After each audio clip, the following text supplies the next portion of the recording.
സമയമെടുക്കും.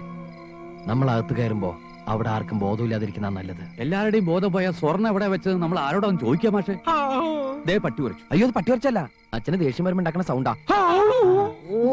അധികാരി അകത്ത് കയറിയ ഈ നാട്ടുകാർ മുഴുവനും ജയിലിൽ കിടക്കും. അധികാരി അകത്ത് കയറണ്ട. പഴയ അധികാരിപ്പണി തുമ്പശ്ശേരി കുറിപ്പ് എങ്ങനെയാ തെറിപ്പിച്ചെന്ന് ഇപ്പൊ മനസ്സിലായി കാണുമല്ലോ. അധികാരിക്ക് ഇത്രേ ബുദ്ധിയുള്ളൂ. അച്ഛൻ എന്തോ ഒരു വിഷമം പോലെ.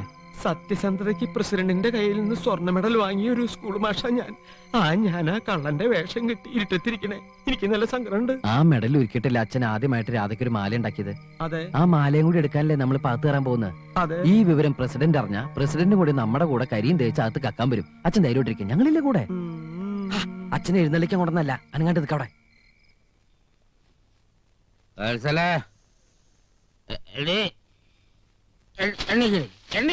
അല്ലേ വത്സലേ, ഇവക്ക് ഇവിടെ പണ്ടൊരു തലയുണ്ടായിരുന്നല്ലോ. തലയല്ലേ എന്റെ ഭദ്രകാളി ഉറങ്ങിയോടി? അങ്ങോട്ട് നീങ്ങി കിടക്ക.